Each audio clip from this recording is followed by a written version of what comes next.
Cat 1, Category 1 cable, commonly referred to as Cat 1, is the oldest type of communication cable in the category system. It was designed exclusively for analog voice signals and was primarily used in traditional landline telephone systems.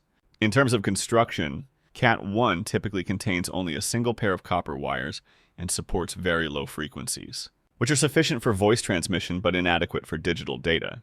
Because of these limitations, Cat 1 is essentially incapable of handling network data.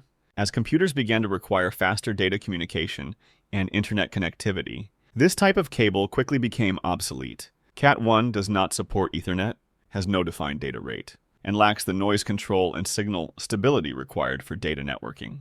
In modern networking standards, Cat 1 is not recognized as a valid network cable. Official Ethernet classifications effectively begin at Category 3, where data transmission became the primary design focus. Today, Cat 1 is considered completely outdated and may still be found only in older buildings. It is not suitable for internet connectivity and should be replaced with modern Ethernet cables to meet current performance requirements. Cat 2. Cat 2 wasn't a long-term solution. It was a temporary bridge. It arrived during a gray area in tech history after simple voice calls. But before Ethernet became the global king, unlike the cables we use today, Cat 2 was built specifically for IBM token ring systems, a now vintage networking style used by early office setups.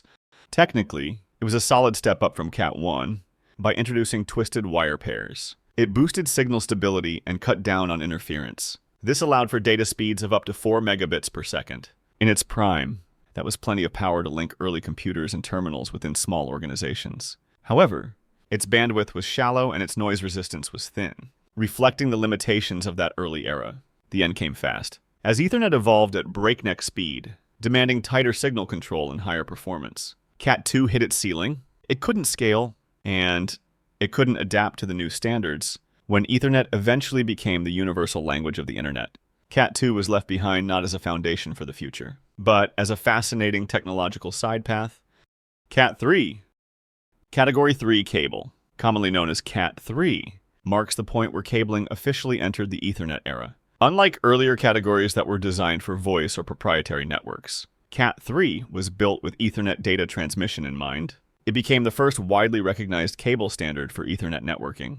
Cat 3 introduced tighter twisting of copper wire pairs to improve signal consistency and reduce interference. This design allowed it to support data rates of up to 10 megabits per second, making it compatible with 10 base T Ethernet.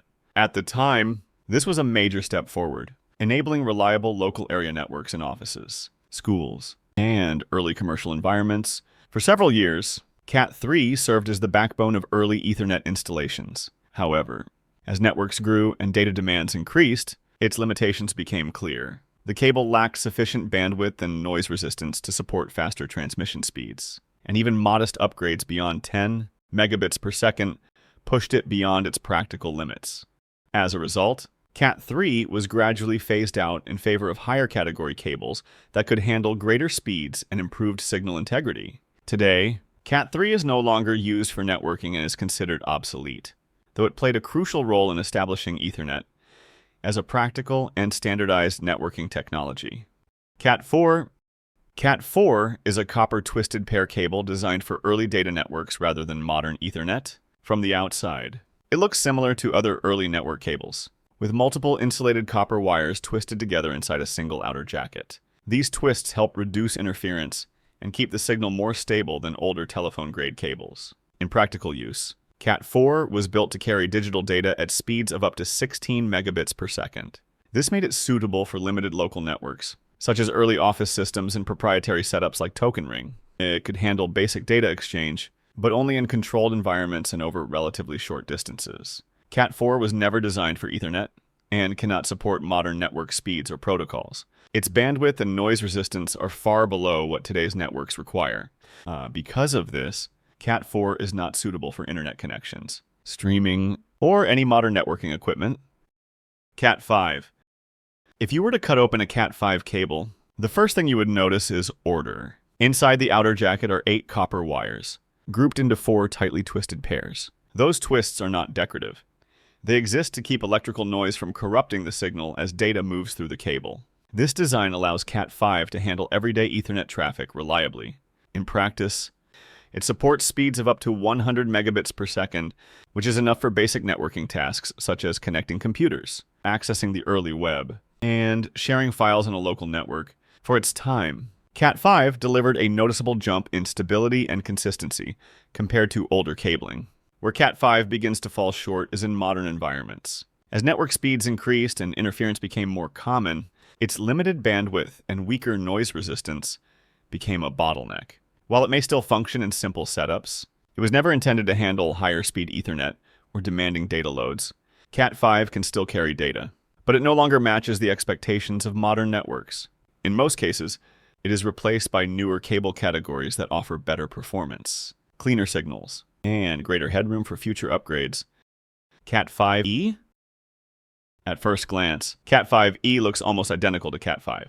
The outer jacket is similar, and inside are still 4 twisted pairs of copper wires. The difference is not obvious from the outside, but it lies in how precisely those wire pairs are twisted and controlled. Cat5e was designed to reduce internal interference between wire pairs, allowing data signals to travel more cleanly and consistently.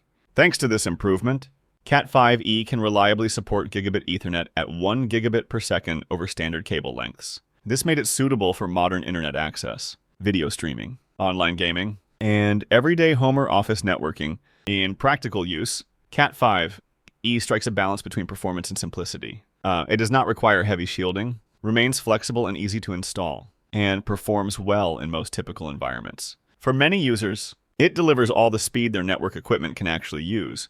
Today, Cat5e remains widely deployed. While newer cable categories offer higher headroom, Cat5e is still considered a solid and dependable choice for standard Ethernet connections where extreme speeds are not required.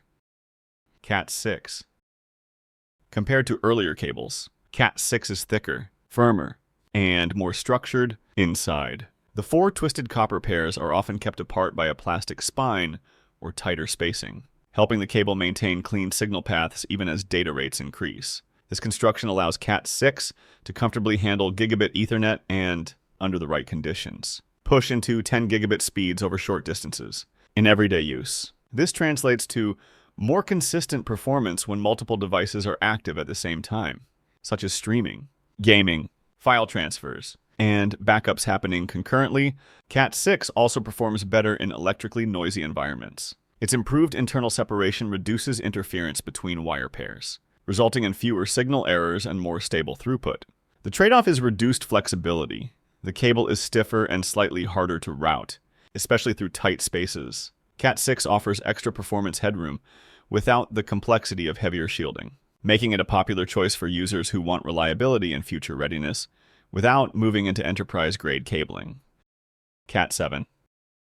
Cat7 is a high-performance Ethernet cable designed with a strong focus on signal stability and noise reduction in demanding network environments. In terms of construction, it still uses 4 twisted pairs of copper wires, but each pair is individually shielded, and the entire bundle is wrapped in an additional overall shield.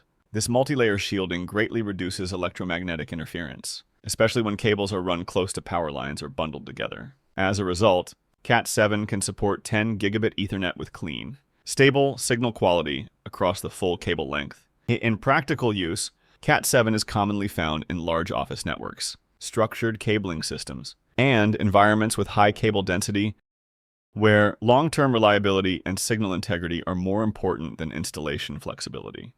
Cat8. Cat8 represents the point where Ethernet cabling stops being general purpose and becomes highly specialized. It is thick, heavily insulated, and built for control rather than flexibility. Inside, the familiar 4 twisted copper pairs are surrounded by dense shielding designed to keep electrical noise out and high-frequency signals perfectly contained. Every part of its construction is optimized to protect signal integrity at extreme data rates. This design allows Cat8 supporting 25 and even 40 gigabit Ethernet. However, this performance comes with a strict constraint distance. Cat8 is engineered for short cable runs, usually no longer than 30 meters, where even the smallest signal loss or interference would be unacceptable. Within that range, it delivers exceptionally clean, stable throughput that other copper cables cannot match. In practical terms, Cat8 is not meant for homes or traditional office networks. Its purpose is tightly focused on data centers and server rooms, where switches, Storage systems and servers sit close together inside racks. In these environments, Cat8 acts as a high-speed bridge between machines that must exchange massive amounts of data with minimal latency and maximum reliability.